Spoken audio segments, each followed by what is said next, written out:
I think Brendan Carr is an incredible American patriot with courage. You know, it used to be, I remember in the old days that networks would have to get licensed, relicensed, and it was always a big deal. You know, they had to show honesty and integrity.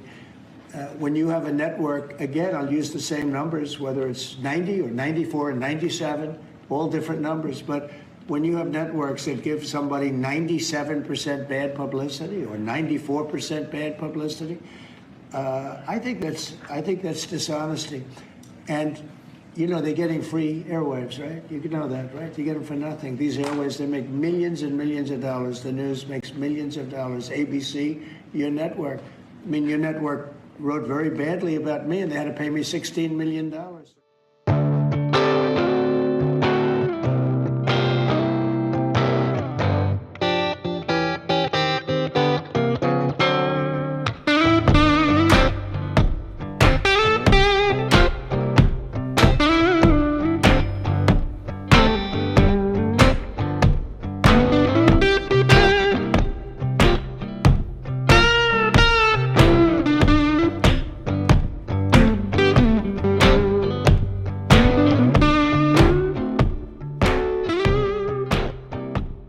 Trump defending FCC Chair Brendan Carr's communications with the Disney company about ABC late-night host Jimmy Kimmel's monologue on the assassination of Turning Point USA CEO Charlie Kirk.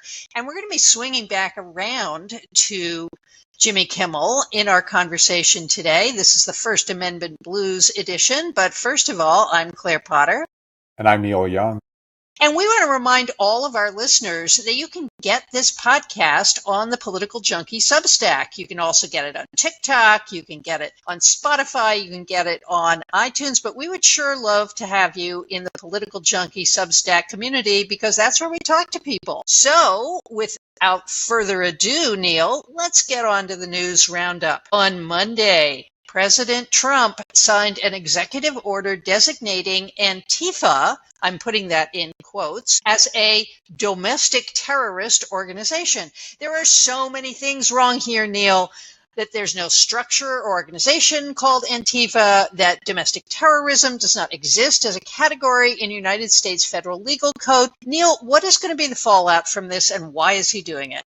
Well, the fallout is going to be that he can apply this to any and everything he doesn't like, right? And this has been done in general. Antifa is sort of a broad brush to paint everything with it, mostly a lot of which adds up to just criticisms of him or any sort of, and also any sort of organizing on the left. I think, this gives him the ability to call what he wants Antifa and then to enact the worst measures here. And the domestic terrorism part of this is really interesting because I think probably maybe a lot of Americans would think, wait, domestic terrorism isn't a category in the federal legal code? Shouldn't it be? Claire, tell us why it isn't and why it shouldn't be. Well, one of the reasons it isn't a category in the federal legal code is terrorism is, of course, an act of war by a non-state actor. Mm-hmm. And so terrorism domestically would actually be something more akin to civil war, but also many of us remember past organizations like the Black Panther Party, like the Weather Underground, organizations that were sometimes just radical activists and sometimes did violent things. I think when people cross the line into violence, that is sometimes the most extreme kind of political action that can be taken. And there's always been a lot of struggle about that in American history, except in anarchism.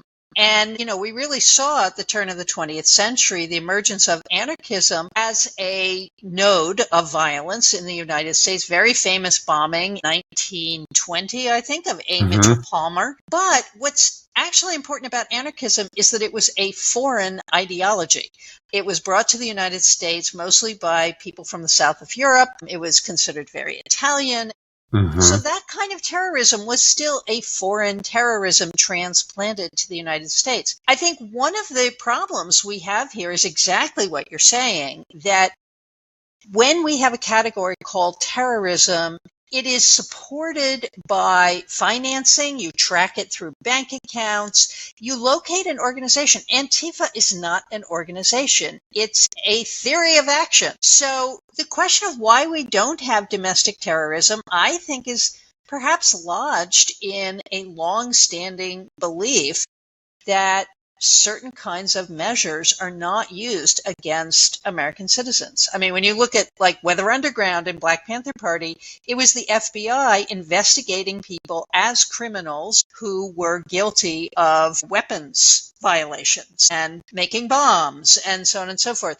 But domestic terrorism really sort of frees the government to make war on its political enemies, as you're suggesting. Yeah, and I mean, that comes with news of, I mean, I do think it's worth, first of all, pointing to the history there, right, that you mentioned of the early 20th century. Those anarchic acts that happened, especially in the first 2 decades of the 20th century, in large part give rise to the creation of the FBI and also the expansion of law enforcement, especially at the federal level, but also beefing up of law enforcement agencies and departments all across the nation at local and state levels. And so that's all important, relevant history for this. I also think there's recent developments that seem highly contextual here from Pete Hesketh and the Department of, I won't call it by its new name, but news that, and I think this also ties into our conversation this week about free speech, that reporters who cover the Pentagon will have to get sign off from the Pentagon about anything they print.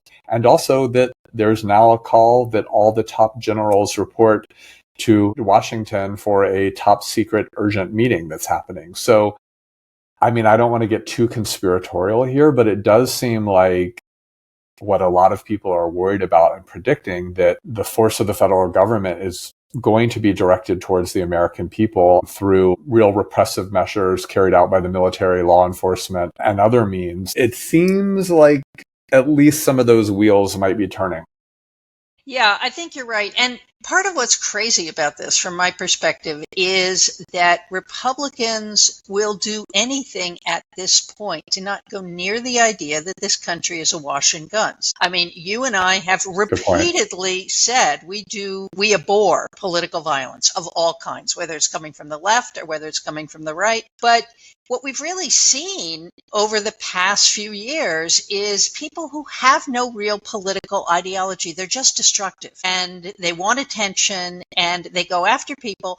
And what's shocking is how very, very easy it is. I would like to say that although the government is up in arms about ICE agents being shot at, which again, ICE agents should not be shot at. In fact, the people who were killed were migrants who had been arrested, who had not yet had due process. And really, I don't think anybody in the administration has talked about that. Right, and they won't. And then I was seeing, on social media yesterday, all these pictures of the bullets that apparently were inscribed with anti-ICE. Yeah, with like raises magic markers. Right. And as many have pointed out, no one aligned with that position writes anti-ICE. They write F-ICE, right? Right. And I don't know. It's obviously set a lot of people's minds racing about what really is happening here. But yes, absolutely. The point that the 3 that were actually killed were not ICE agents, but were migrants, is not something I think this White House is going to give a lot of attention to. Yeah. I mean, to be continued. We're going to be following violence, I think, into the near future. I would say there is something a little odd about this, and I sort of predicted that this would happen, but I'm still shocked that it did. Charlie Kirk they're done with him. They're just done. I mean, we moved on to ICE, we moved on to TikTok, we moved on to designating, but really they've just moved on. And it is shocking to me how quickly the news cycle moves, but how intense these feelings are on the right, and then how intensely they evaporate. Mm-hmm. All right, so let's move on to another butte. On Tuesday, House and Senate Democrats responded to the Trump Department of Justice closing an investigation into bribery allegations against border czar Tom Homan by asking for a probe into the decision to drop the case. Homan, who has always had close ties to private prison contracting, which is, of course, why they made him the border czar, was recorded in 2024 accepting $50,000 in cash from undercover FBI agents in exchange for steering contracts to people once Trump was in office.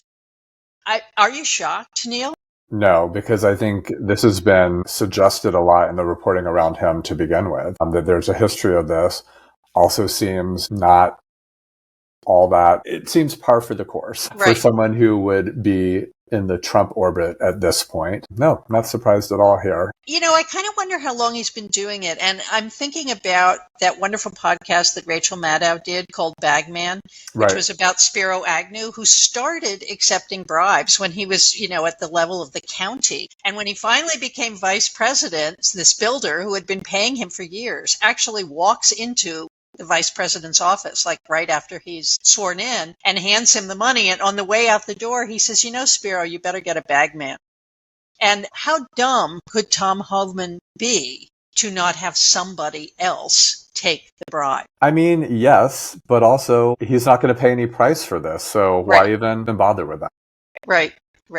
Well, we'll see. I mean, if they can keep pushing it back into the news, of course, we want to keep room for Jeffrey Epstein, so we don't want Homan to take over the narrative entirely. All right. So, New York Magazine has published a stunner of a story, I think, that Secretary of Homeland Security Kristi Noem may be Ice Barbie, but that her Ken, the unpaid government contractor Corey Lewandowski, is really running the whole damn department.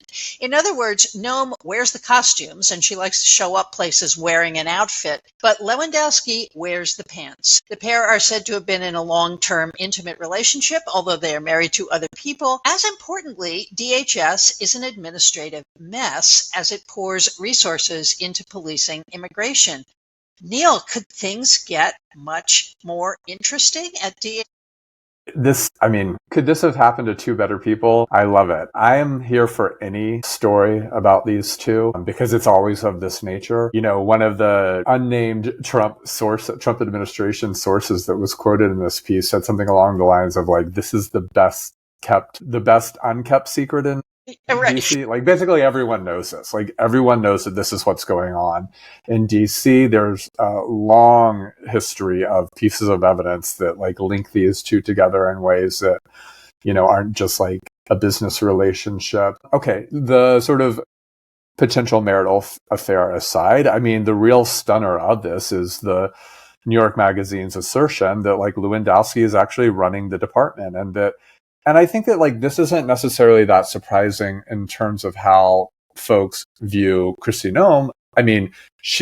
Has been coined Ice Barbie. She loves a photo op and loves to be out there in different outfits doing these, publicity stunts. All of us can see that, but I think the other side of that is this assertion that Lewandowski is actually running operations and also isn't doing it very well. This department is a mess. It's an administrative just catastrophe with real implications for that, even as it's a department that, because of the politics and the operations of the Trump administration, is really front and center and really important. So what a mess there. I think Trump really likes Noem. So I don't think anything's going to happen here. And of course, the way the Trump administration has responded to this is the typical way that this is liberal media out to get them, et cetera, et cetera.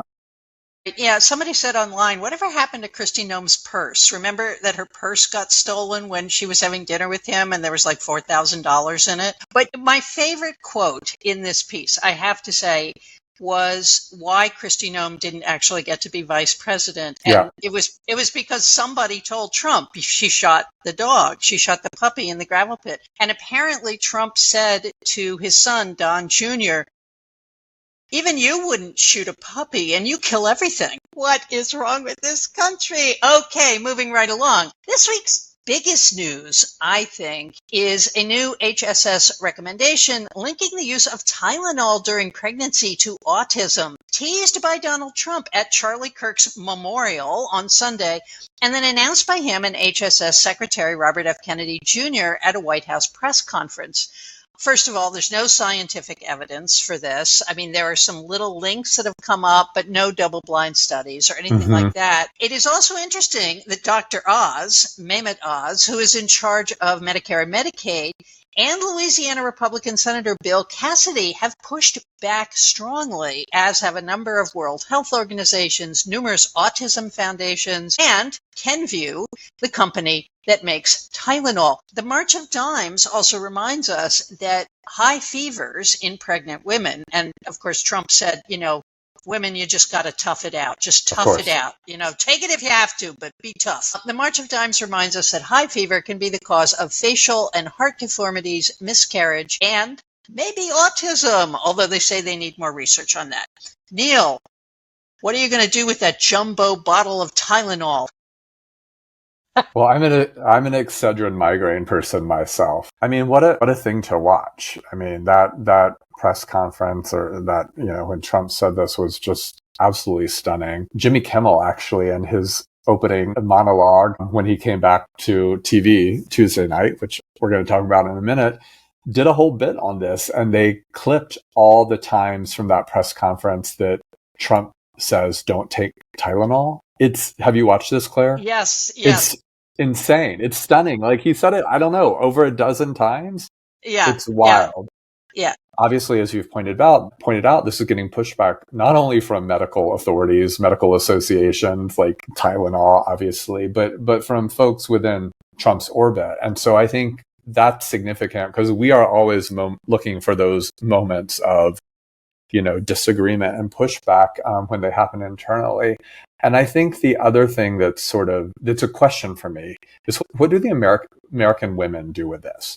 Because I think that something like this is going to fall across partisan lines in terms of fallout. I don't really know if that's the case, but it does feel like something, when you're speaking about women's health and the way that like millions and millions and millions of women have like operated their own pregnancies and navigated this, like, doesn't this create some break for them? Maybe not with Trump himself, but like, doesn't that sort of open up a crack for a lot of American women who are supporters of Trump in general?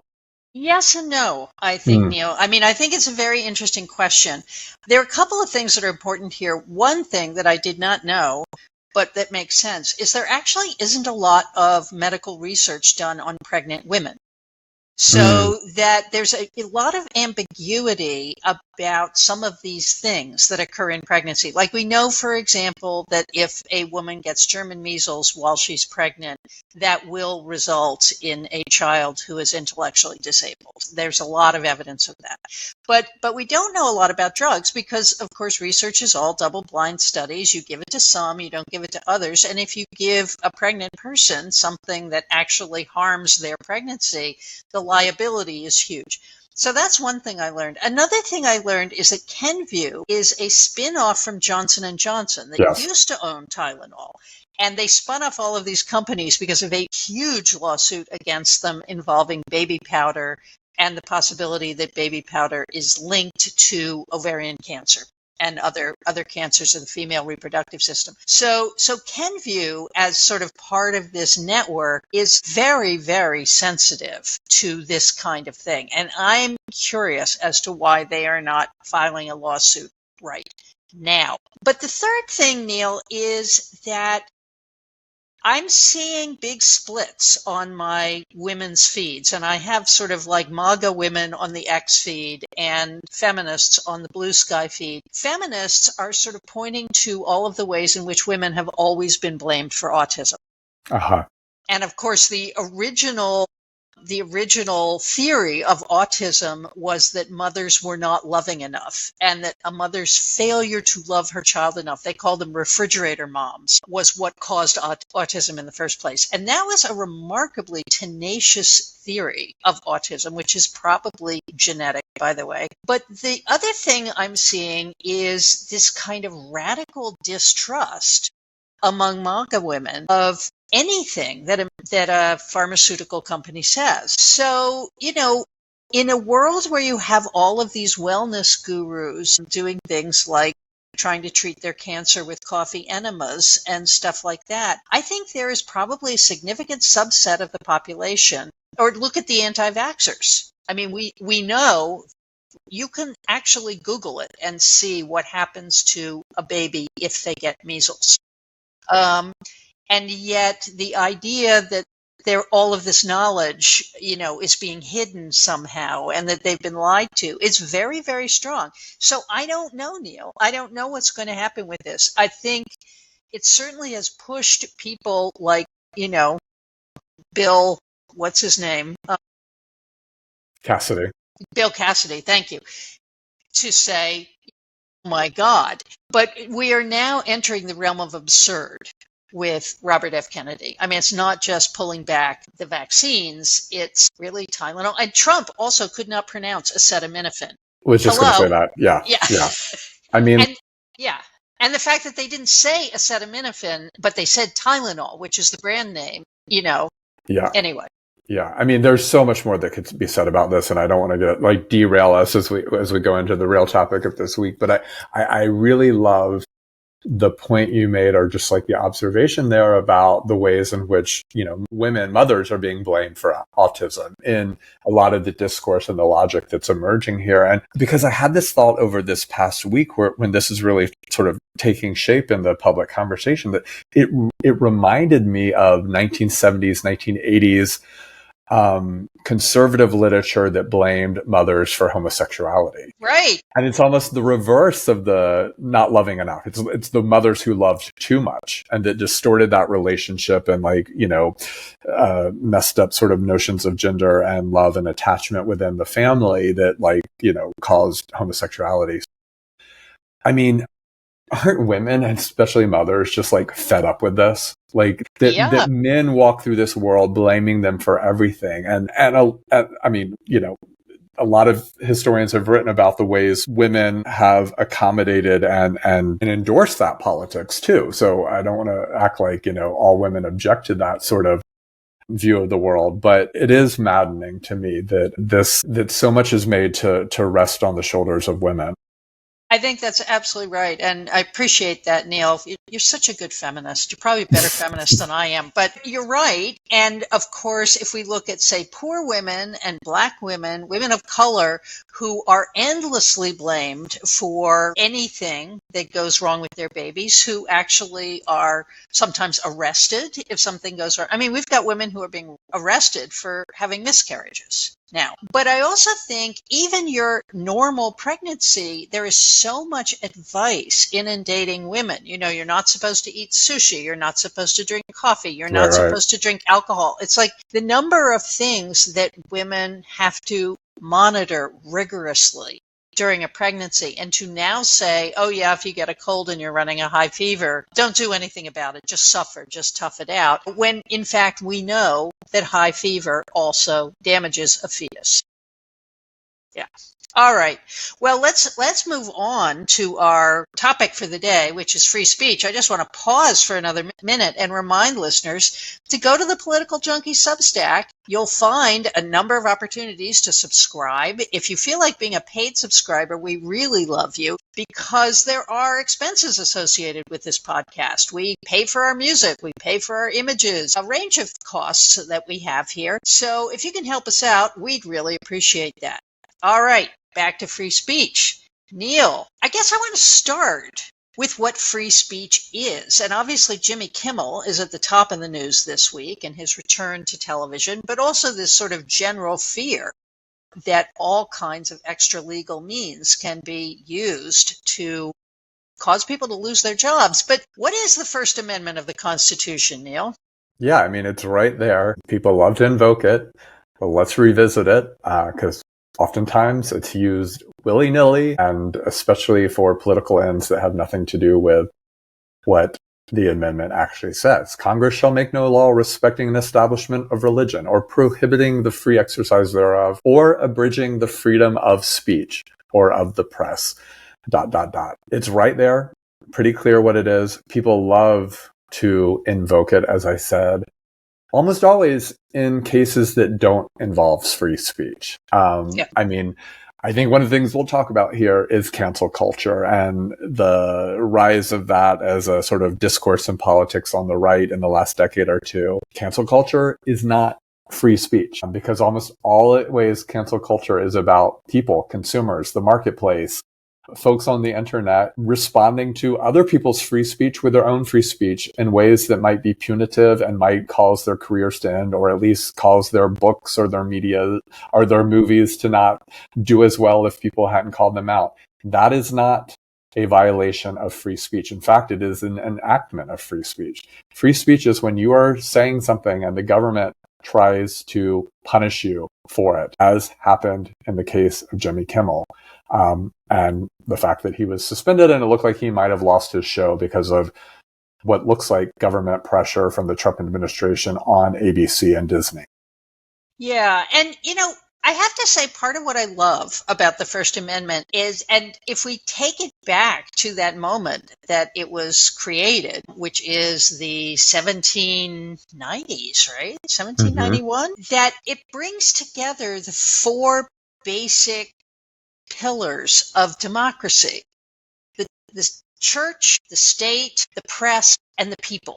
And That's all right. of those things were at stake in the revolution. Those were the features of English domination that the colonists were trying to overthrow. So to sort of bring that back to our present moment, I'm not an originalist, but it seems to me that those things are still terribly relevant. We're seeing attacks on the press. We are seeing attacks on the people. We are seeing the right to freely assemble, which is also in the First Amendment, being attacked by the government. But we're also seeing the establishment of religion. We are seeing a certain kind of Protestantism being brought to bear on everything the government does now, right?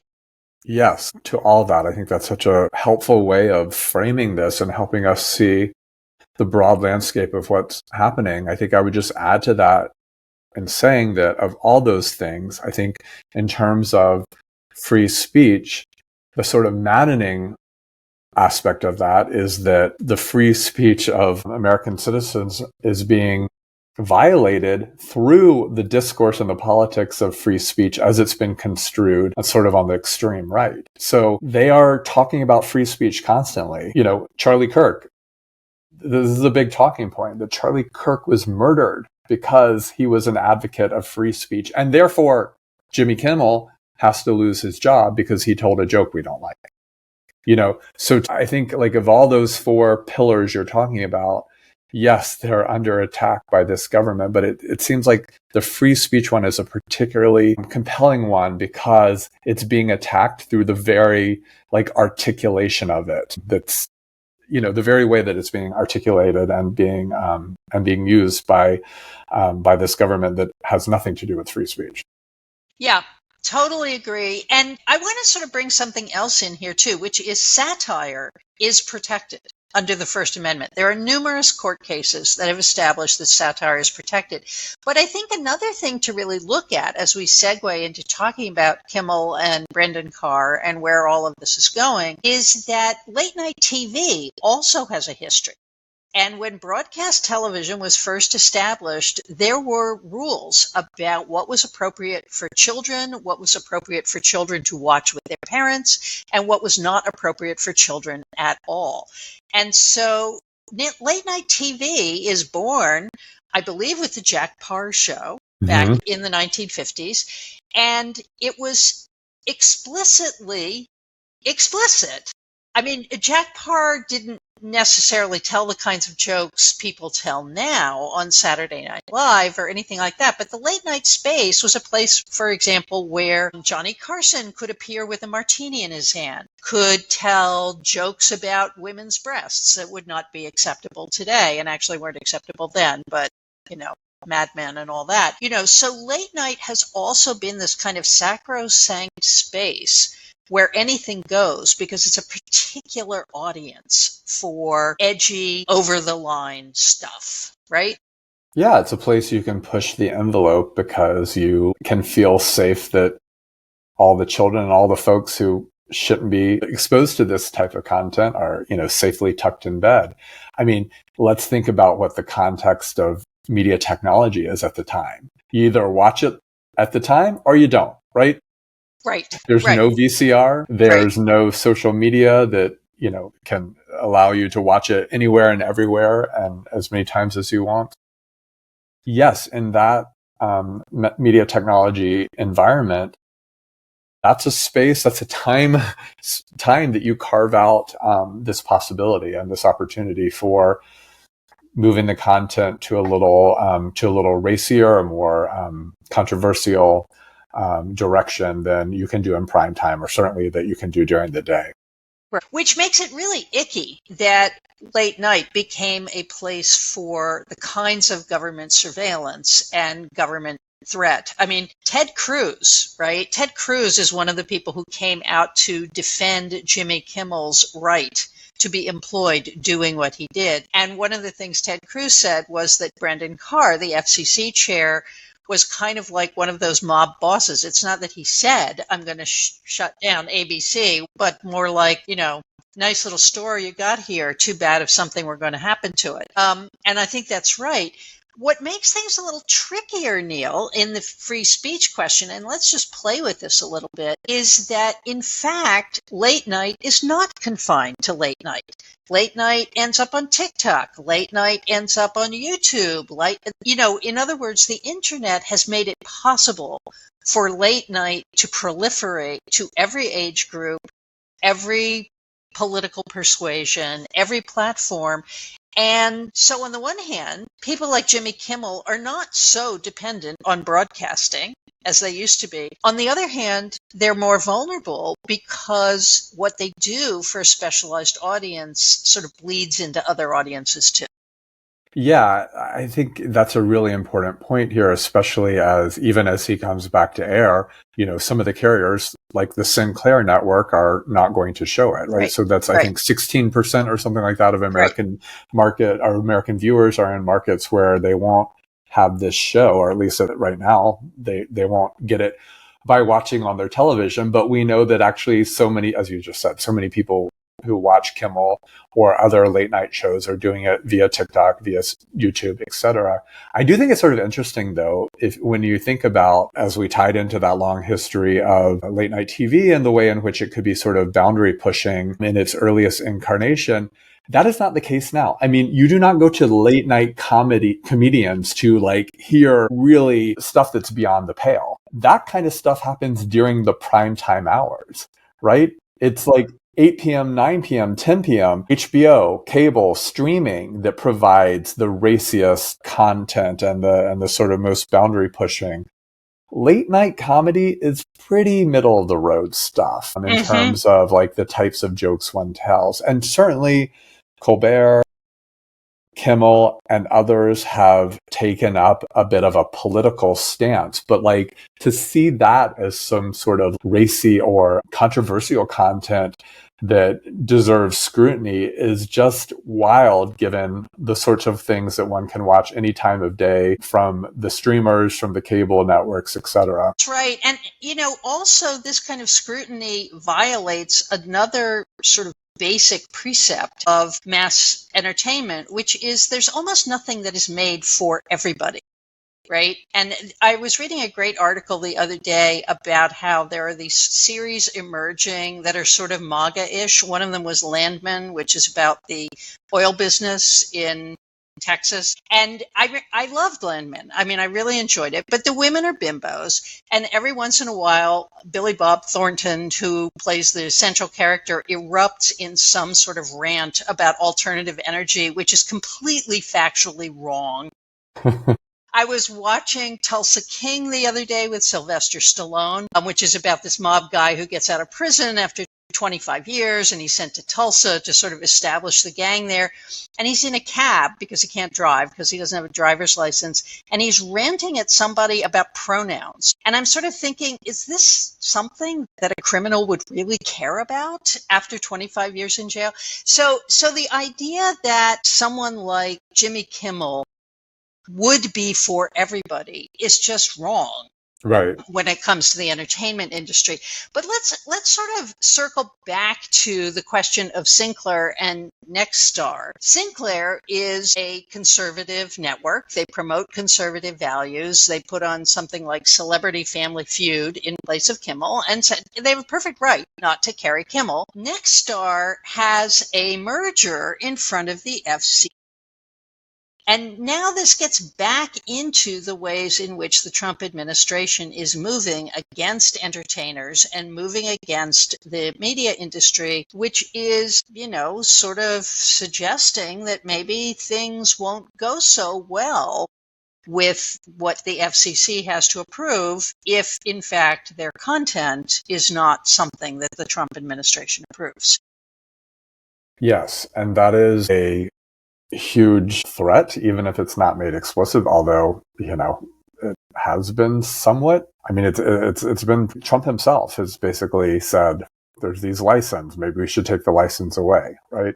So that's out there, both from the president and from Carr. It is interesting to watch conservative media, especially Fox, and sort of the way they're remaking this story in the days following Kimmel's reinstatement. So it's now like, clearly this wasn't because of government pressure, because they brought him back. That was just an internal business decision that Disney and ABC made to reprimand a host who had strayed away from company policy. And so I think, his return is allowing a conservative narrative to really take hold across its media universe that is distracting from, the developments, which include this pending merger for Nexstar. Yeah. Well, and I'd also like to go back, as you did, to our opening clip. What Trump said about the airwaves being free is actually inaccurate. Companies pay for broadcasting licenses. They pay the federal government for access to the airwaves. And this is important for a couple of reasons. One being that if, in fact, the Trump administration cancels broadcast licenses, they can turn around and sell them to the people they want to have them. This is, of course, what they do in Russia. They take your broadcast license and they sell it to somebody who will broadcast the news that you want them or the entertainment that you want them to do. But it also points to why the internet became this early bastion of free speech, and sort of all these free speech communities clustered around the idea of the internet, because in fact, all those airwaves do belong to all of us. They belong to the American people, but it's the federal government that regulates them. The internet is not subject to FCC approval. And so very early internet entrepreneurs sort of had this fantasy that the internet could be the place where free speech survived because it was not monitored by the FCC, right? Mm-hmm. Yeah. And, there's lots of ways to take this conversation, but I think that really makes me think of Elon Musk and, Twitter and X, and the sort of ways in which free speech became sort of a rallying cry there. Like when he acquired X, he brought back a lot of users who'd been banned under, the prior policy, or I guess the prior leadership of Twitter. And of course, when he did it, it was this is what I was talking about earlier. It was this was a free speech victory. When again, that has nothing to do with free speech. A private corporation can make, the choices it wants about which consumers have access to it or not. But that even as you're talking about sort of the laws around and the regulations around it, or the lack thereof, I do think the internet as a sort of discursive space in which free speech is invoked a lot in ways that aren't actually accurate is also part of this history, and also part of the political context that we're immersed in. Yeah, I think that's absolutely right, which takes us back to this whole question of cancel culture, because one of the things that MAGA is saying is, you did this to us, well, now, what's good for the goose is good for the gander. But they're trying to rebrand it as consequence culture.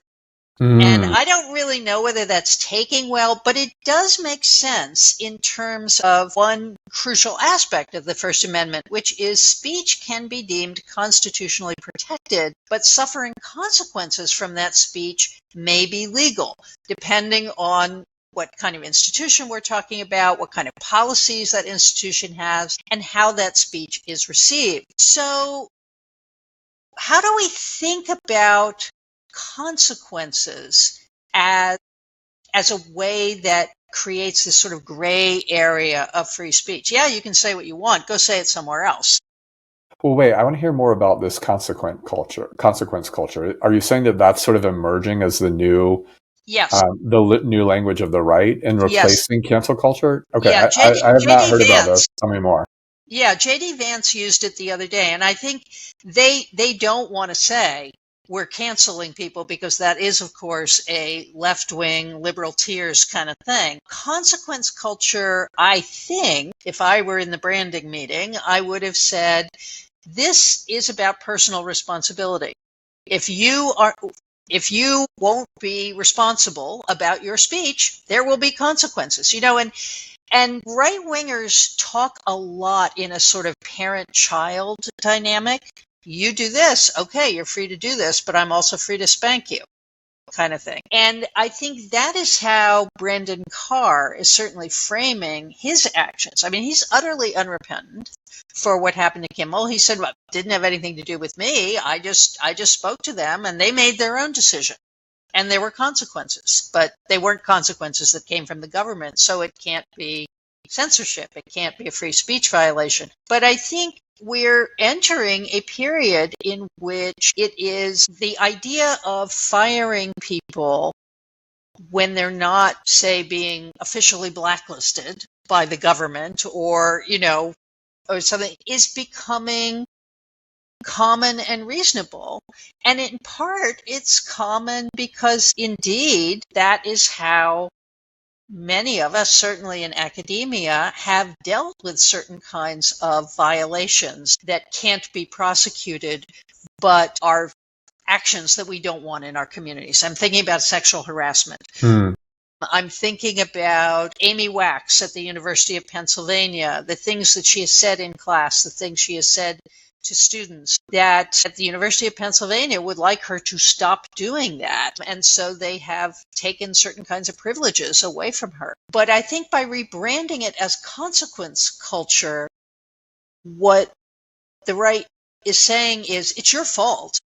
You chose to say that thing. You chose to offend us. Therefore, we can do what we want to do. Well, first of all, I don't think consequence culture rolls off the tongue in the same way that cancel culture It does. doesn't. So It I doesn't. do not think it will take hold. It also seems so JD Vance to come up I with know. something that actually doesn't roll off the tongue. I mean, Yeah. bless his heart. He just is never going to be good at this, but it won't stop him from continually trying. So uncool. And secondly, I mean, consequences that are enacted by the government violate the First Amendment. So you can rebrand it what you want, but if the government is involved in bringing those consequences about, even if sort of indirectly, and we're going to threaten you this way, so hope that you do the right thing with that late night comedian, that is a violation of the First Amendment, however you want to brand it.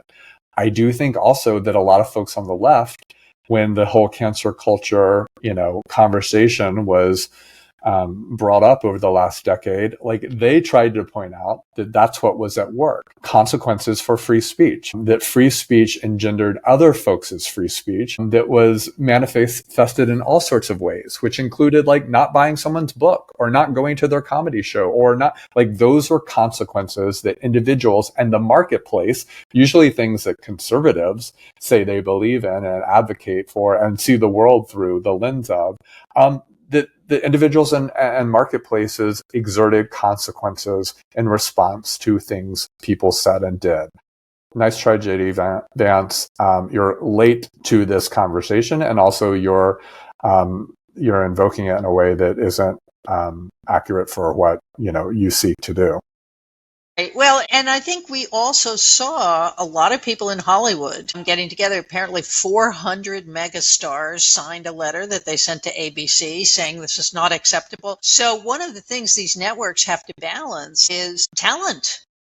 Are people going to work for them? And I think the studio system, while we have these centers of overwhelming power, like Paramount and Skydance and Disney and so on. Nevertheless, it is possible now to break out your own studio, your own production company. You can sell creative work in lots and lots of ways and actually evade the whole broadcasting thing altogether. So I think these big companies, you can't just replace Jimmy Kimmel with Celebrity Family Feud and imagine that you're going to hold your audience. I do want to throw another thing in here, Neil, which is a concept in free speech law, which is a chilling environment. And there was a really famous case back in the old feminist anti-pornography days, American Booksellers Association v. Hudnut, 1985, in which the city of Indianapolis had passed a law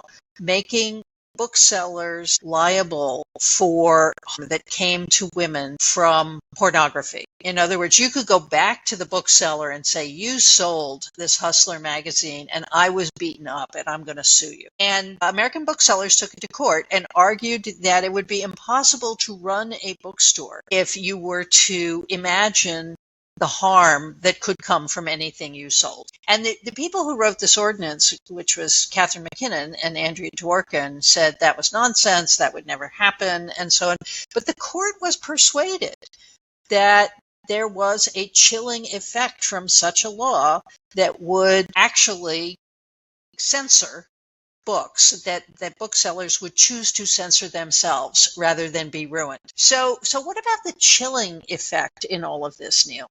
Well, I think that that's really, really important here, because I think that's the overall cultural vibe and political vibe that's being spread through, these sort of what might be seen as these isolated events, right?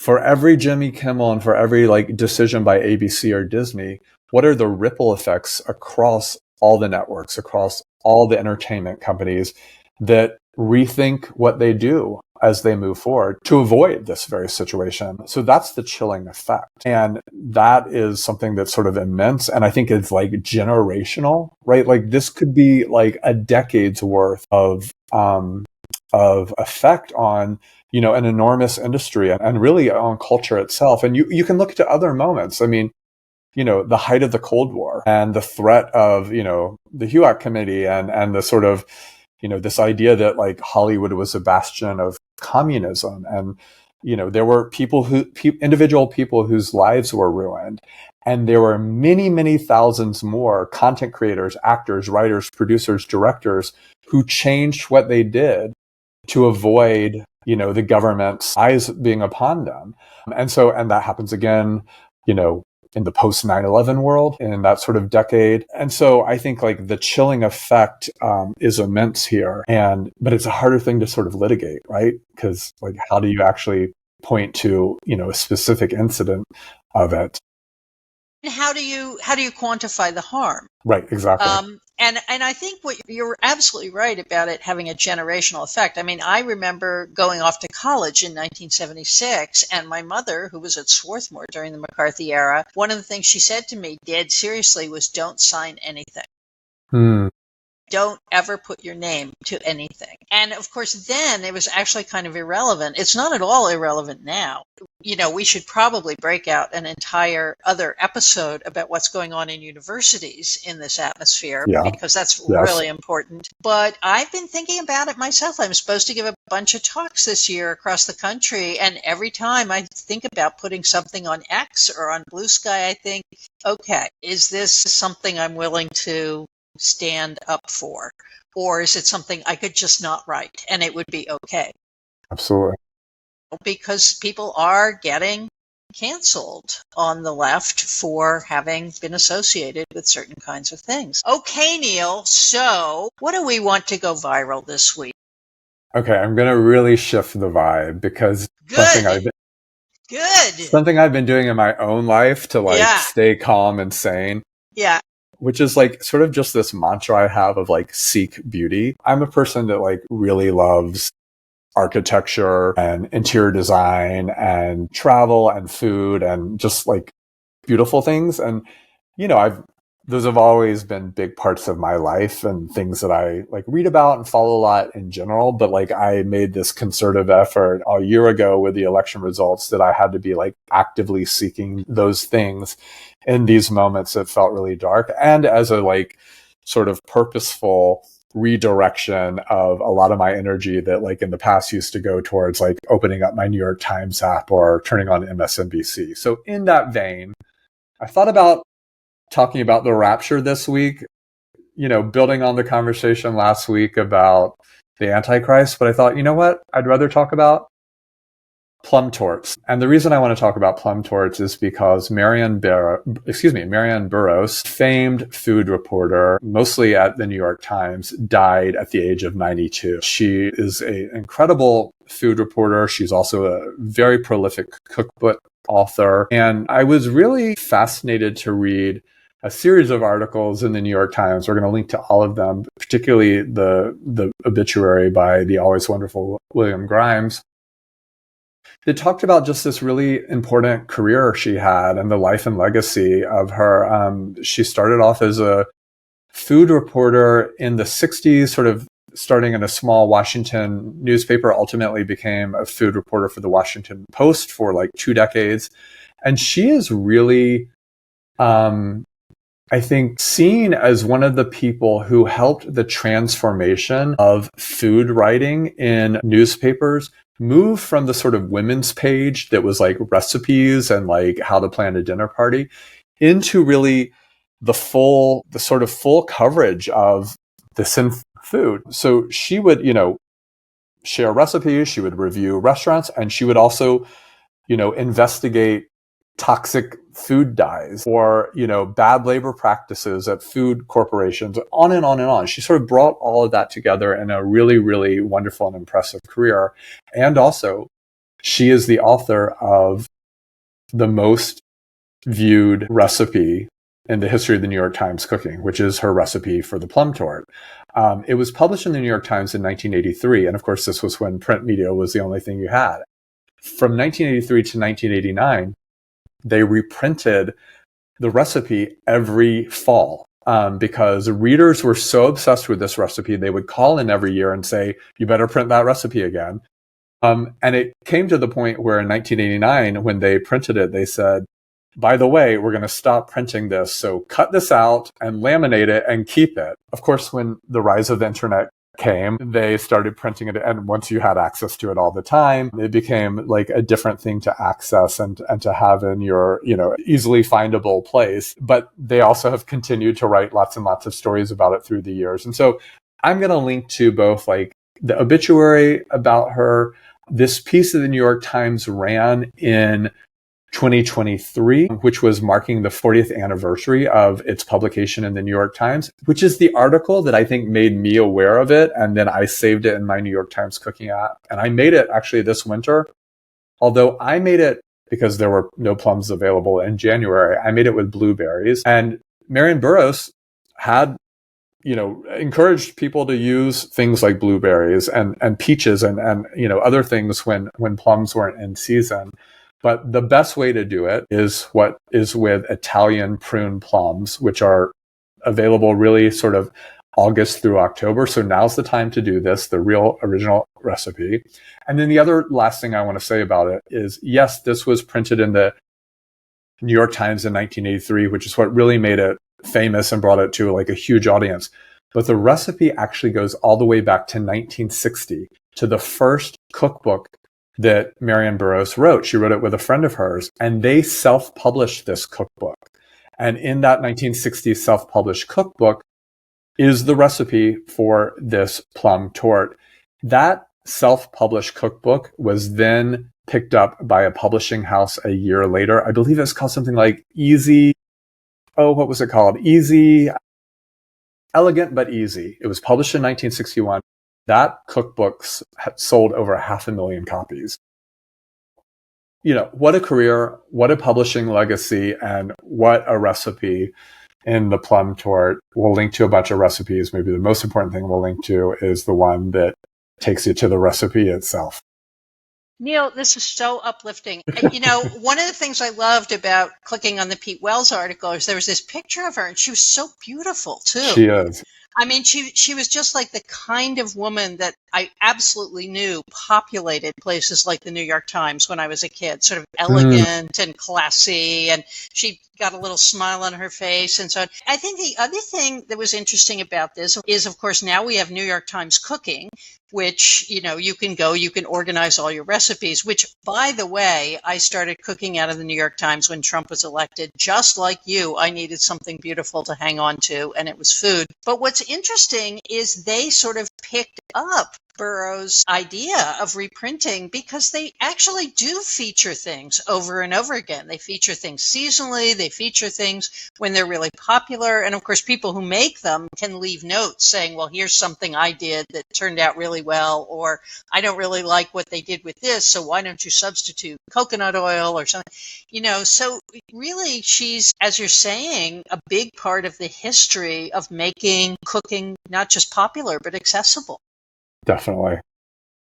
All right, so I'm going back to the darkness. I should have let you go second so that everybody was left with the happy. But I'm catching up on unread magazines. Finally did all of them on my vacation. And I was mesmerized by Ezra Marcus and Jen Wiesner's hair-raising tale about the crypto world, the Crypto Maniacs and the Torture Townhouse, which was in the August 11th issue of New York Magazine. I'm linking to it. You might remember a short article in the New York Times about somebody who fled a townhouse on Prince Street, half naked, bleeding, claiming that people had been torturing him inside, trying to get his crypto passwords. Well, the Wiesner and Marcus did a big investigation of this, and it turned out that there was this guy who was bad from almost the day he was born. He grew up in Greenwich. He's obviously got a screw loose. He's horrible to people. He couldn't stay in school. He's a grifter. His father's a grifter.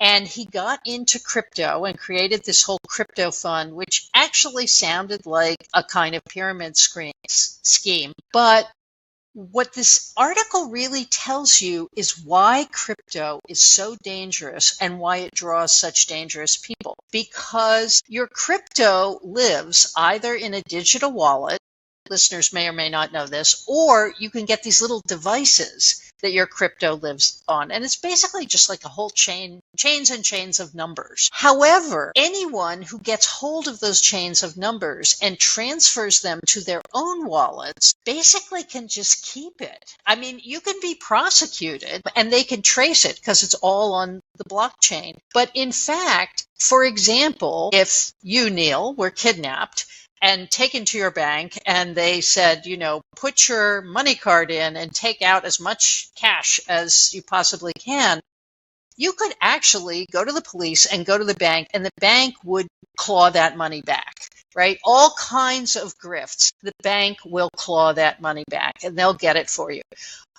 In crypto, that's not possible. Yeah. And so the lack of institutions that actually draws all of these cowboys is also the big vulnerability, which is, and so what they do is they go around sort of like kidnapping each other and beating each other up and torturing them in order to get the password so that they can just steal their crypto. It is a hair-raising story, but it's also, I think, a real wake-up call as to how unregulated the crypto world is and how dangerous it is to imagine that you're going to make a lot of money off of it. Because in order to make a lot of money off crypto, I think you have to be kind of a bad person. And you certainly have to be willing to take a great many risks, none of which are backed up by any institutions. Anyway, the story is the Crypto Maniacs and the Torture Townhouse. There's also a lot of weird, sadistic, sexual stuff in it that this isn't exactly a family broadcast, but I just don't want to go there. But I recommend it, and I think it's really, really important in terms of the ways in which the Trump administration is rushing toward crypto, even as something that would prop up the U.S. economy. It's really, really, really dangerous. Absolutely. This also makes me want to go buy something with like a good old fashioned $10 bill, something like real and concrete that I can see in my hand. I also want to say that I don't think there's anything scarier than thinking about being kidnapped and tortured, and that my only way out of being kidnapped and tortured is to recall a password that I have. I cannot recall a password while I'm sitting here in my nice, comfortable chair with a snack, let alone under threat of torture. Everything would disappear in my head, but absolutely any password that I am supposed to remember. Absolutely. All right. Well, on that note, Neil, the next time I see you, I will be back in my studio in Northampton. You will still be in LA, but we'll still be having fun. Sounds good, and safe travels to you. Thanks.